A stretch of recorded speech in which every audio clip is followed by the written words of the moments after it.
디도서는 목회 서신에 해당됩니다. 디모데 전서, 후서, 디도서, 목회 서신으로 분류합니다. 이 말은 모든 편지 혹은 모든 성경은 결국 교회를 위한 것이라 하더라도 특별히 이것은 구체적인 교회의 모습에 대하여 권면하는 내용들을 담고 있기 때문에 우리가 목회 서신으로 분류하고 있습니다. 바울 사도를 통해 기록된 이 성경, 이 목회 서신들은 바울이 기록한 말씀 가운데서도 후기에 해당이 됩니다. 언제 이러한 말씀을 기록했을까? 바울 사도의 생애 가운데 쭉 생각을 해보면 바울 사도가 첫 번째, 두 번째, 세 번째 전도 여행을 마치고 예루살렘으로 들어가면서 그가 대적자들의 비난과 공격을 받게 되면서 가이사에게 상소한다 이렇게 하게 돼서 그가 로마를 찾아가는데 죄인의 신분으로 그 로마를 찾아갑니다. 그래서 그가 2년 동안의 감금 생활을 하게 되죠. 이게 이제 사도행전 마지막 부분에 기록되고 있는 내용인데 그 이후에 첫 번째 이 로마 감옥에서 그가 풀려나게 되면서 그가 또 한 번의 전도 여행을 합니다. 그것은 사도행전처럼 기록이 되어 있지는 않지만 그가 이 후기의 서신들, 예를 들면 이 디모데 전서, 또 디도서, 디모데 후서 이 세 편의 성경을 기록하게 된 그때가 이 네 번째 전도 여행을 하면서 그 전도하고 지나가는 그 지역에 한편으로는 그의 동역자였던 디모데를 에베소 교회에 그곳에 두고 이 에베소 교회를 섬기는 일을 위해서 어떻게 할 것인가 하는 그 내용들이 이 디모데 전서에 기록이 되고요. 그 다음에 디도서 같은 경우도 그레데라고 하는 섬, 이 섬에 복음을 전하고 지나가면서 그의 동역자였던 디도를 그곳에 남겨두고 그곳에 있는 교회를 목회하라고 어떻게 목회를 해야 되느냐에 대한 내용들이 소개가 된다는 겁니다. 그 내용이 바로 디도서다 하는 거예요. 그렇게 하면서 이 네 번째 전도여행을 마치고 나서 또다시 바울 사도가 이제 로마의 두 번째 감옥에 투옥이 됩니다. 그리고 거기서 마침내 그의 생을 마치게 돼요. 그래서 바울 사도가 기록한 마지막 서신이 디모데 후서입니다. 로마의 두 번째 감옥에서 기록된 가장 마지막 서신이 디모데 후서. 그래서 이 목회 서신들은 바로 제 네 번째 전도 여행 중에 기록된 서신들이다. 이렇게 볼 수 있겠습니다. 이 디도서는 금방 소개한 것처럼 그레데 지역의 목회를 위해서 남겨둔 디도에게 준 편지입니다. 이 그레데에 있는 여러 교회들을 어떻게 조직하고 이 교회를 어떻게 세워갈 것인가에 대한 구체적인 본면이 담겨있다 하겠습니다. 이 그레데는 우리가 처음 본 건 아닙니다. 언제 이게 기록이 되냐면 바울 사도가 로마로 압송이 되는 과정에서 이 그레데 섬을 지나가면서 거기에서 유라굴로 광풍이라고 하는 걸 만나게 되죠. 거기서 만나면서 자신들이 원했던 행선지가 아닌 다른 곳으로 몰려갑니다. 그래가지고 어디로 가게 되냐면 멜리데 섬이라고 하는 곳, 그곳에 거기에 난파 가운데 생명을 구조받아서 그곳에 있다가 거기에서 마침내 로마로 들어가게 되는 그런 여정 속에 이 그레데 섬이 등장해요. 그래서 이곳을 바울 사도가 또다시 네 번째 전도 여행의 행선지로 삼아서 이곳을 복음을 전했다는 것을 우리가 확인할 수 있겠습니다. 편지 형식이기 때문에 되게 일반적인 형식을 따르고 있어요. 어떤 형식이냐? 이 편지를 쓰게 되는 발신자가 사도 자신임을 알려주고 또 이 편지를 받는 1차적인 사람이 누구냐? 디도다 하는 겁니다. 디도. 그리고 그에 대한 축복의 내용들이 소개가 되고, 그 다음에 이 편지를 쓰게 된 이유에 대해서 쭉 설명해 주는 내용들이 소개가 됩니다. 먼저 1절에 한번 보세요. 바울 사도 자신에 대한 소개를 한번 보시기 바랍니다. 하나님의 종이다. 예수 그리스도의 사도다. 이렇게 자신을 소개하고서 자신이 사도가 된 그 목적이 무엇인가 밝혀주기를 하나님이 택하신 자들의 믿음과 경건에 속한 진리의 지식, 영생의 소망을 위함이다. 하나님이 자신을 사도로 세우신 그 목적은 택하신 자들의 믿음, 진리의 지식과 영생의 소망을 위한 것이다. 자기의 사도됨의 그 목적이 무엇인가 분명하게 소개를 해줍니다. 자기 삶의 궁극적인 목적은 바로 이것이다 하는 사실을 밝혀주고요. 그가 소명을 받았다는 사실을 이야기해 줍니다. 이 3절 말씀에 보면 자기 때에 자기의 말씀을 전도로 나타내셨으니 이 전도는 우리 구주 하나님이 명하신 대로 내게 맡기신 것이다. 자기가 붙들고 살아야 할 소명이 바로 이것이다 하는 사실을 밝혀줍니다.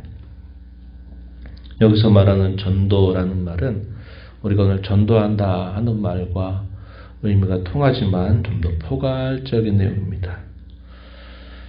하나님의 거룩한 말씀을 기록하는 그런 역할을 맡기도 했고, 또 이 거룩한 말씀을 무엇보다도 먼저 수종드는 수종자로 그가 부름을 받죠. 또 그 거룩한 말씀을 전파하는 자로서의 역할을 바울 사도가 감당하죠. 이것이 바로 사도들이 감당하게 된 중요한 직무에 해당되었습니다. 이렇게 자기 자신이 사도가 되고 그 목적이 무엇이고 자기의 소명이 무엇인가를 밝히고서는 수신자로 디도를 소개합니다. 뭐라고 소개했습니까? 나의 참 아들이다. 이렇게 디도를 소개해 줍니다. 이 사람은 헬라인 출신의 그리스도인입니다. 바울 사도와 더불어 일찍이 만남을 가졌던 동역자입니다. 그래서 바울과 함께 전도 여행을 다니면서 복음에 수고한 신실한 일꾼인데, 바울 사도는 그를 향하여서 마치 디모데를 소개했던 것처럼 이 디도도 설명하기를 내 참 아들이다 이렇게 소개할 정도로 이 디도에 대한 굳건한 신뢰가 잘 담겨 있음을 보게 됩니다.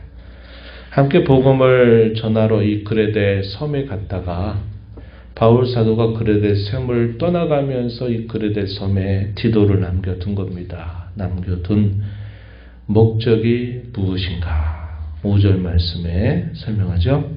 내가 너를 그레데에 남겨둔 이유는 남은 일을 정리하고 내가 명한 대로 각성의 장로들을 세우게 하려 합니다.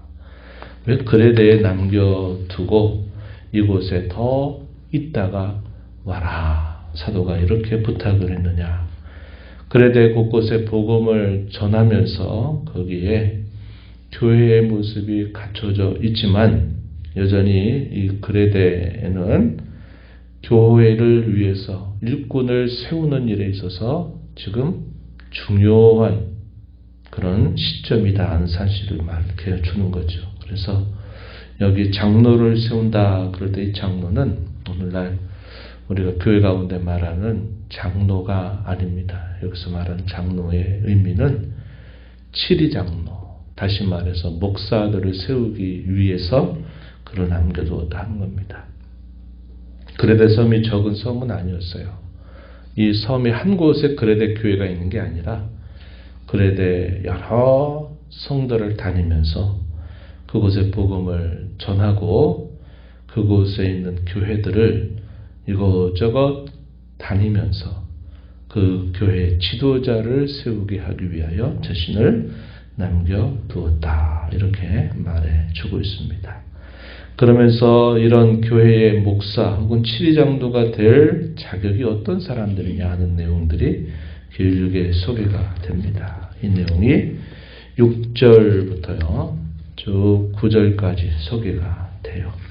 그래서 대개 이제 우리가 목회의 서신이다 이렇게 부를 때 이런 말씀 또 디모데전서에 있는 말씀들을 바탕으로 해서 교회의 직분자들을 세울 때 이제 하나의 기준으로 삼는 것이 이러한 본문들입니다.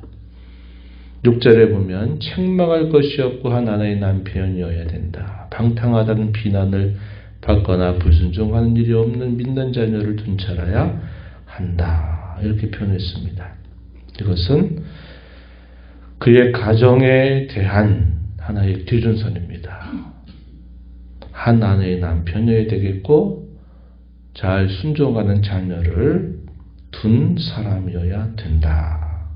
또 이어지는 말씀 7절 이하에 보면 감독은 장로와 같은 말입니다. 또 다른 직책에 대한 표현으로 이렇게 감독이라고 표현했어요. 장로, 감독 같은 말입니다.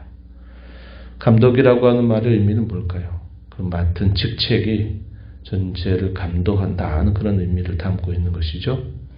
책망할 것이 없고 제 고집대로 하지 아니하며 급히 분내지 아니하며 술을 즐기지 아니하며 구타하지 아니하며 더러운 이득을 탐하지 아니하고 8절에 나그네를 대접해야 되고 선행을 좋아하며 신중하고 의롭고 거룩하며 절제할 줄 아는 사람이 되어야 한다. 교회를 섬기는 지도자로서는 이러한 자질이 요청된다 하는 사실을 이야기해 주고 있습니다. 그리고 9절 말씀에 보면 밑분 말씀의 가르침을 그대로 지켜야 하리니 이는 등이 바른 교훈으로 권면하고 거슬러 말하는 자들을 책망하게 하려 합니다. 이것은 그가 맡은 직무 곧 하나님의 밑분 말씀, 신실한 말씀을 가르치고 그 말씀으로 또 권면하고 그러한 말씀을 거슬러 말하는 자들에게 책망하게 하기 위해서 그 직무와 관계된 자들로서는 밑분 말씀 혹은 바른 가르침을 잘 줄 수 있어야 된다. 이것을 요구하고 있다는 겁니다. 그래서 전체적으로 종합을 하게 되면 교회 목사를 세울 때 어떠한 자질이 필요하냐. 가정에 있어서 또 교회에 있어서 또 그가 맡은 가장 중요한 직무 하나님의 말씀을 맡은 그 일에 있어서 이러한 자질들이 분명히 갖춰지는 사람을 교회의 지도자로 세워라 이렇게 말하고 있는 겁니다. 오늘날 우리가 이 말씀을 읽을 때는 어떻게 읽어야 될까요? 목사인 저는 이런 기준들을 삼아서 끊임없이 돌아보는 자세를 가져야 되겠고 성도들로서는 우리 교회를 섬기는 목회자가 이런 목회자가 되도록 늘 기도하고 격려하는 일을 쉬지 말아야 한다 하는 겁니다. 그래서 목사와 성도들이 잘 세워지는 것은 쌍방 모두가 힘써야 될 책임이지 어느 한쪽에 그것을 그대로 맡겨두어서는 될 일은 아니다 하는 것을 우리가 배울 수 있습니다. 이런 다음에 이 그레데 교회가 처해져 있는 어려움 중에 가장 큰 어려움이 뭐였느냐? 바르지 않은 거짓된 교훈들을 퍼뜨리는 사람들이 곳곳마다 있었다는 사실입니다. 그래서 10절부터 마지막 절 내용에서는 거짓 교사들을 경계할 것을 디도에게 요구하고 있다는 겁니다. 이 거짓 교사들 겉으로는 어떤 모습을 취하느냐? 할례를 받은 자가 많다 이렇게 말합니다. 할례파들이다 이 말이에요. 이 말은 다시 말하면 유대주의자들이다 하는 거죠. 이들은 뭐라고 주장하느냐? 이들의 주장의 핵심은 유대인이든 이방인이든 할 것 없이 다 할례를 받아야 된다. 이것을 강조했습니다. 그래서 이런 할례파들이 그곳에 많이 있어서 교회를 혼란케 한다. 이렇게 표현했고 16절 보면요. 하나님을 입으로는 시인한다는 겁니다. 시인한다. 또 14절 말씀에 보게 되면은 지혜로운 듯해요. 유대인들에 관한 여러 이야기들을 잘 알고 그 얘기를 퍼뜨리는 겁니다. 그 지혜롭게 보이기도 해요. 그런데 그들의 정체가 어떤 자들이냐 설명해 주기를 더러운 이득을 목적으로 마땅하지 않은 것, 즉 헛된 말과 속임수를 베풀어서 결국 가정들을 파괴하는 일을 하고 있다. 11절에 그렇게 소개하죠. 가정들을 온통 무너뜨리는 도다. 이렇게 말했습니다.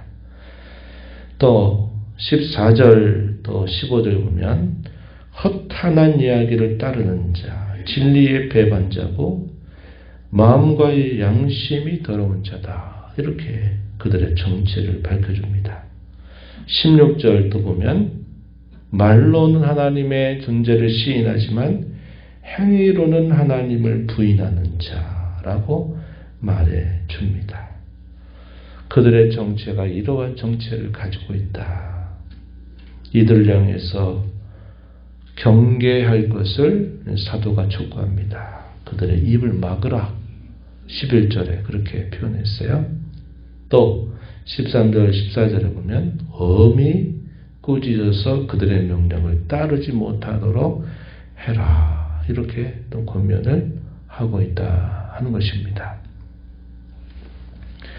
이들에 대하여서는 치리, 영적인 치리를 행해서 그들로 하여금 교회를 어지럽히지 못하도록 할 것을 경계하고 있는 것입니다.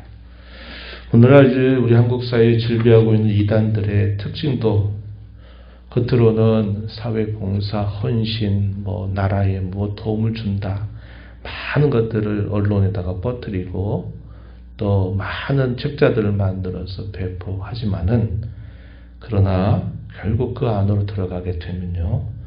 가정을 파괴하는 그런 일들이 분명히 따라오고 그들이 결국 추구하는 게 뭐냐. 겉으로는 구원을 이야기하고 진리를 이야기하지만 결국은 자기들의 배를 신으로 섬기는 자들이 된다는 겁니다. 나중에 보면 다 자신들이 모든 부와 권력을 취하고 모든 소유를 다 자신들의 걸로 삼아가지고 결국 하나님의 이름을 말하지만 그러나 결국 그들의 행실들은 하나님을 부인하는 자와 똑같은 모습을 보여주고 있는데 그러한 많은 거짓된 가르침과 이단들이 멀리 있는 게 아니라 우리 주변에 너무나 가까이 침투해 있다 하는 사실이죠. 그래서 우리가 이런 말씀이 2000년 전에 기록된 말씀이라 할지라도 오늘 우리가 살고 있는 오늘의 현실과 크게 다르지 않아요. 똑같다는 겁니다. 그래서 우리가 이 마지막 시대를 살아가면서 우리가 속해 있는 영광스러운 주의 몸된 교회가 교회답게 진리의 교훈들을 잘 지키고 거짓되고 잘못된 이단들을 경계하고 혹여나 내 주위에 있는 내 가족이나 내 이웃이나 또 심지어는 교회 안에 들어와 있는 그런 속해 있는 자들 가운데서도 이런 거짓된 가르침, 이단들에 빠지지 않도록 우리가 힘을 기울이는 자세를 가져야 하겠다 하는 것입니다.